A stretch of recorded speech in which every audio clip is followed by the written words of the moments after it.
কেরালায় ভোটদান শেষ হওয়ার শেষ সময় হলো সন্ধ্যা ৬টা। শেষ কয়েক মিনিটে শেষ মুহূর্তের কোনো তাড়াহুড়ো নেই। কেরলবাসীরা যারা ভোট দিতে চেয়েছিলেন তারা বেরিয়ে এসে ভোট দিয়েছেন।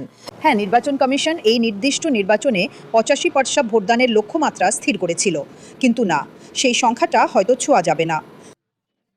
কিন্তু হ্যাঁ, যথারীতি কেরল বেরিয়ে এসে ভোট দেওয়ার ক্ষেত্রে ধারাবাহিক এবং উৎসাহী থেকেছে।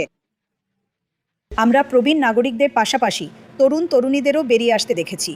প্রবীণ নাগরিকরা, আমার মনে হয়, তরুণ তরুণীদের মধ্যে যা দেখতে পেয়েছি তার থেকে বেশি উৎসাহী সংখ্যায় ছিলেন। অবশ্যই মহিলারা পুরুষদের চেয়ে সংখ্যায় বেশি।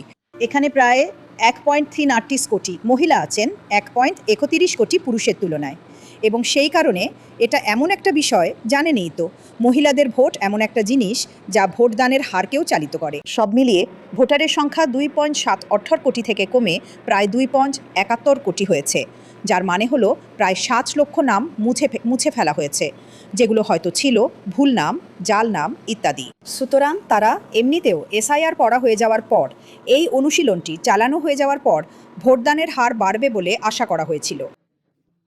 কিন্তু কেরল ফলাফলের জন্য 4 মে পর্যন্ত অপেক্ষা করবে।